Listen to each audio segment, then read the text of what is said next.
Hey guys, I am Julie Malillo. I'm a life coach here in Manhattan. My website is yourdreamslifecoach.com, and I have some questions here from Alex, who commented on some of my other videos. So Alex is an ISTP, and I'm using Socionics system, by the way. So I'm, SLI ISTP, and he had a breakup with an ENFP, an IEE in Socionics. And I'm just going to go through and answer some of his questions with my 2 cents. And of course, I can't speak for all ENFPs or anybody. I can only speak for myself and many people. I've met a lot of people in my life. So first he asks, if I have experience dating INFPs. If yes, what are your thoughts on them? How fast do you think ENFPs fall in and out of love? What are your thoughts on love versus infatuation? And if I have additional thoughts on ISTP and ENFP relations. So let's just go through that. Yep, I have had a lot of INFP friends, and I have had some exes and dates as well. Personally, I think it really depends on the person. For any personality type, I think there are a lot of other compatibility things that can sometimes be more of a big deal than the Socionics alone. But just in terms of Socionics, I would say the positives of INFP, ENFP are that we relate in a similar way. So INFPs and ENFPs will kind of sit around and talk about our past experiences, tell a lot of stories, but they're all kind of like personal. And I think that's what way that we bond between those types of kind of, oh, when I was in second grade, this happened, and then I felt like this, and then blah, blah, blah. And both of the types do that, and both of the types kind of bond by doing that. And I think overall it's a pretty comfortable relationship, whether it's for friends or dating or anything. Like, there's not really any feeling of competition or anything. There's usually a lot of understanding between those types, and kind of, the kind of thing where you can just kind of give them a look and like they get what they're like, oh yeah, that one thing, huh? It's like you have that kind of connection. So I think overall it's pretty good. There are drawbacks, like with anything. I would say the drawbacks would be INFP and ENFP at times can both be a bit lazy when it comes to like daily tasks, just like the boring life stuff, like getting your oil changed, or organizing a closet. We don't really love doing stuff like that. And INFPs can have much more of a problem with that stuff than ENFPs can have, because the INFPs are lacking the SE, of course, and that is like their Achilles heel. They really need someone to give them a kick in the pants. ENFPs don't need that as much, but we do get in our lazy zone where we just don't want to do that stuff. So if both people are in that kind of lazy zone, it can really pile up and become pretty frustrating when you have stuff like that to do. And it can be a little bit almost like enabling, where if the INFP is like, oh, let's just be lazy, let's just like watch TV all day, oh, let's just like not go out, then the ENFP can kind of get sucked into that, and you can get into like a very kind of depressed, lazy thing. So I think a lot depends on the INFP and how motivated they are, because at some point the ENFP is going to be like, okay, enough of this, we need to like get this stuff done, we need to go out. But if the INFP is just kind of like depressed or something, you can get sucked into this void of just, okay, that made no sense. Why did we spend 2 days just like sitting on the couch? Like, that was not a good idea. But all in all, I would say there's a comfort level there emotionally, and that they're pretty chill. I think both types are pretty chill. And the introvert extrovert combination can be good, because INFPs often will be kind of intimidated to go to a big social thing, like a big party where they don't know anybody. I mean, anyone would feel like that. If you know no one at a party, probably anyone would feel a little shy, but I've noticed that they often are more shy than I would be in those situations, and they kind of like want someone to stand next to if you go to a social event. But then once they start talking to people and befriend them, then they do that thing where the INFP suddenly looks like an extrovert, especially around other people who have the extroverted feeling. And that is a big difference, the extroverted versus because we have introverted feeling as ENFPs, so we're not always as outward with our feelings, and we're not gonna like jump up and down and be like yay as much as the INFPs and the ENFJs. So if you get an INFP around ENFJs, they can really come out of their shell really quick. So yeah, I don't have any hate for the INFPs.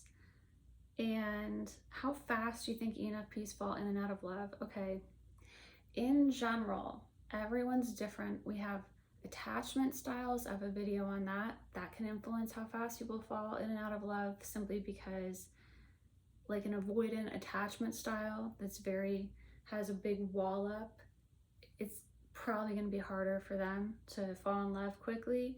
Anxious attachment style is going to fall in love probably the fastest, so that's going to have some influence on it. So check out my video on attachment styles. All things being equal, ENFPs kind of do jump into things too quickly as a general rule. We do. And it's because of our extroverted intuition. Ooh, something new, something shiny, let me jump it. Oh yeah, why not? Let's just jump into it. And it can be good, it can be bad. It's often bad. But again, it depends on the ENFPs. You also have ENFPs that are like accountants and very serious and very avoidantly attached, and they're just like, let's schedule a brunch for 3 weeks from now and not talk at all in the meantime because I'm avoidantly attached and I'm afraid of getting too close to people. You know, you can have that with ENFPs also. And there's also the thing of where we are emotional, we're excited about life, we're excited about new things, and sometimes that can come across to other people like we're in love with them, when maybe we were just really excited about whatever. Oh, we're at a video game place and oh, this is fun, and like they think you're in love with me, and it's like, I just thought that video game was really fun, like, you know. So you have that as well. But I would say when you say love versus infatuation, I think that's really a key thing here. ENFPs, I would say, can become infatuated very easily, and we get excited about things, but often it is just infatuation, it's not love. I would say that love for us is kind of the same as every other type, and because of our FI, and FI, of course, is not only knowing what you like and dislike and how close different people are to each other, you really are focused on like your bond with other people. Like, you know where you stand, you know where they stand, you know how close you are, and you kind of put a lot of energy into that connection, which I would say that is basically very similar to real love, right? It's like sentimental, it's like deep feelings, all of that stuff, and we're good at that. So I think that ENFPs like love in general, like disclaimer, unless they're like avoidantly attached or disorganized attachment style or something like that, or they've had something happen that has freaked them out and scared them off a bit. But without all that, as a type, I mean, we're the type of like the Little Mermaid, you know? It's not a type that shies away from these kinds of things. But I would say there is a big difference between real love and infatuation. And of course, then we go into like narcissist versus non-narcissist brains. I have videos on that. because narcissists really only ever feel infatuation. They never really feel real love. So real love to them and infatuation are the same thing. And I think that's the reason that narcissists, love bomb. To them, they're not love bombing. To them, it's real because that's all that they can feel. Oh, that rhymed. It's real because it's all that they can feel. So people that are capable of more mature, deeper love that's not so fleeting can definitely tell the difference between a rush of infatuation and, oh my God, they're so cool and they're so dreamy and I have such a crush on them, and like, I want to be with this person for life, and like, if they lost all their limbs, I would still just be so excited to see them and talk to them, and like, if they turned into like a mutant turtle, I would still think they were hot. And you know what I mean? Like real love that you're willing to like do almost anything for, and nothing can destroy it, and blah, blah, blah. And it's not always exciting, and maybe it's boring or difficult some of the time because they are a mutant turtle now and you have to feed them their turtle food all the time, and like, that's no fun, but you still love them because it's real love. Like, that's real love. Versus infatuation is, oh, he has a hangnail, that's kind of icky. Like, I don't know if I want to go out with him again. He needs to get a manicure. Infatuation is like much more shallow. And I would say that infatuation and love, they overlap, right? Because you need to have infatuation to even fall in love in the first place, the real kind. But sometimes you don't 100% know where you're at until it's over, and then you kind of see how hard it is to get over. And if it's like, if it's a year later and you're still like sad about it, that was probably not just infatuation. There can be complications to that though, such as trauma bonds that people have with narcissists can be really hard to get over and can in fact not be love at all. So, side note there. But for the most part, I'd say if it was infatuation, I will notice that it is not as hard to get over as I would have thought, and it can be more of just like an ego thing of just like, oh, I'm bummed that like that didn't work out or whatever, or oh, they hurt my feelings, but it's like not like this deep undying love. So I would say that ENFPs are prone to love and infatuation, maybe more than the other types, in that we typically jump into things quickly compared to like an ISTJ or something. I'm using socionics terms, remember. But yeah, it's after it ends, I think that's when you know for sure how deep the love was, because you see how quickly you get over it, and also the thing with ENFPs is that sometimes we jump in really quickly and only then do we see the incompatibilities and the problems and all that. But as ENFPs, like my personal view, and I know everyone's different, I would personally rather jump in, see what's there, get out of there if it's not working, than get to know someone slowly over a year, then realize we're incompatible, and then I've wasted a year. That's just my own view on that. I know people have different thoughts. I saw something on TikTok recently. This girl had this dating coaching approach, which was like 3 months of taking it extremely slowly, like only seeing them once a week. I can't remember if there was no hanky-panky, but it was like extremely slow. And for me, I don't like that approach personally, because if they're the wrong person, I can usually tell that really fast, because I will jump in, whether it's just to a conversation, I'll take a conversation deeper. I want to know where they stand on controversial topics. I want to know who they really are. And then if it's gonna work, it's gonna work, and if it's not, it's gonna just not work. And I would rather get down to the truth of who they are and who I am and see if that works, versus 3 months of like dancing around everything, not really knowing them. To me, that's almost like a game. Like, it's almost like, oh, you're trying to get them hooked or something. What if you're just not the right people for each other, and now you're really attached because you've spent 3 months investing in getting to know someone? You don't want to throw that away, and then you kind of force it. I personally would rather jump in, see what's there. If it's horribly incompatible, that's okay. You know, that doesn't mean that either of you are terrible people. Probably not. Maybe one of you is a terrible person. Who knows? You'll find out if you jump in, though, right? So that's my thoughts on that.